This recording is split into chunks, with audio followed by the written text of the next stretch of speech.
თბილისში ვასუაბაშიძის ქუჩაზე საცხოვრებელი სახლის კედელი ჩამოინგრა, როგორც ადგილობრივები აცხადებენ, შემთხვევის შედეგად არავინ დაშავებულა.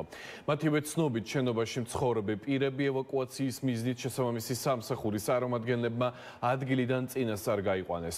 რა ვითარება აბაშიძის ქუჩაზე და კიდევ რას ამბობენ ადგილობრივები, თემის დეტალებით პირდაპირ ეთერში მერაბ პაპაშვილი გვიერთდება. მერაბ, მოგესალმები და გისმენთ.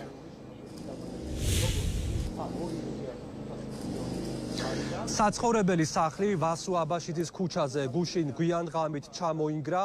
ამ დრომდე ადგილზე რჩებიან სპეციალური სამსახურები, ტერიტორია შემოსაზღვრულია ყვითელი ლენტით.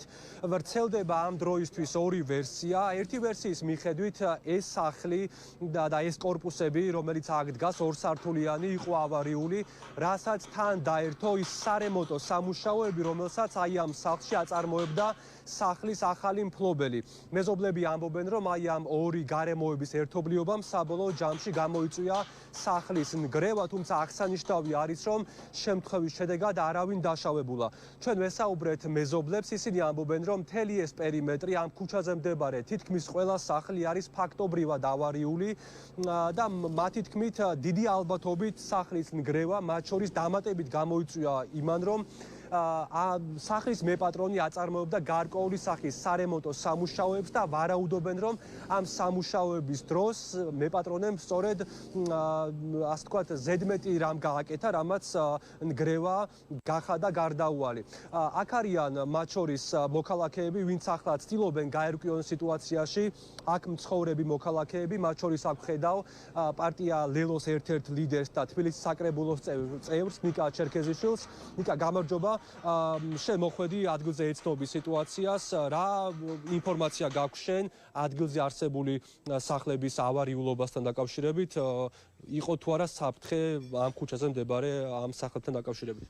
კი ბატონო, ჩვენ ამ ქუჩაზე პირველად არ მოსულ ვართ, არაერთხელ ვართ ნამყოფი და ჩვენს მიღმა, ჩვენი ინფორმაციის გაჟღერების მიღმას თბილისის მერია თვითონ აღიარებს, რომ თბილისში 10,000-ზე მეტი ავარიული შენობაა. ეს ოფიციალურად კახა კალაძემ განაცხადა თბილისის მთავრობის ხდომაზე და მე უნდა გითხრათ, რომ თბილისის 2026 წლის ბიუჯეტი შეადგენს 2 მილიარდ 500 მილიონ ლარს და ამ თანხიდან ავარიული შენობების გამაგრებისთვის 1%-იც არ არის გამოყოფილი. ეს უკვე თვალნათლივ აჩვენებს რა პრიორიტეტები დგას თბილისის მერიის წინაშე. რა თქმა უნდა, უამრავი ავარიული შენობა არის ამ ქუჩაზე. ამ შემთხვევაში ოფიციალურ მიზეზად სახელდება, ყოველ შემთხვევაში პირველად ინფორმაციით, რომ რემონტი მიდიოდა, შეიძლება თვითონ ამაგრებდა ეს ადამიანი, არ ვიცი კონკრეტულად რა ხდებოდა, მაგრამ ხედავთ, რომ მიმდებარე ტერიტორიაზე აგერ კადრებშიც გამოვაჩენთ. ალბათ არაერთი ავარიული შენობაა და ნებისმიერი მათგანი ნებისმიერ დროს შეიძლება ჩამოინგრეს. აქ არის მთავარი სათქმელი ის, რომ არასოდეს პასუხისგებლობა თბილისის მერია და კონკრეტულად კახა კალაძე არ იღებს ამ შემთხვევაზე. ჩვენ გვახსოვს, როცა აბსოლუტურად უდანაშაულო ხალხი დაიყოცა სადგურის მოედნის მიმდებარედ, მაშინაც არ აიღეს პასუხისგებლობა, მიუხედავად იმისა, რომ ეს ხალხი საერთოდაც ცხოვრობდა იმ ავარიულ შენობაში. ეს იყო ნიკა ჩერქეზიშვილი, პარტია ლელოს ერთ-ერთი ლიდერი და თბილისის საკრებულოს წევრი.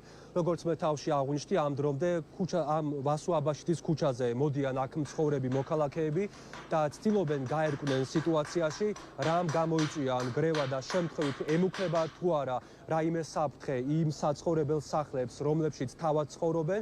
კიდევ ერთხელ შევაჯამოთ აქ არსებული ვითარება, სპეციალური სამსახურები რჩებიან ადგილზე. ხედავთ, რომ ჩამონგრეული სახლის წინ ამ დრომდე რჩება სწორედ ეს ჩამონგრეული მასალა, ალბათ უახლოეს წუთებში დაიწყება მისი გაწმენდის სამუშაოები და ალბათ ექსპერტიზა მათ შორის შეაფასებს როგორც ჩამონგრეული სახლის, ასევე მის გვერდით მდებარე სახლების მდგომარეობას და თუ ვთქვათ შეფასდა, რომ საფრთხე ემუქრება ამ სახლებსაც, ალბათ გაიცემა რეკომენდაცია, რომ მოქალაქეებმა დატოვონ ეს საცხოვრებელი სახლები. ყოველ შემთხვევაში ასე ხდება ხოლმე ყველა იმ ავარიული სახლის შემთხვევაში, სადაც არსებობს ხოლმე გარკვეული საფრთხე დარჩენის.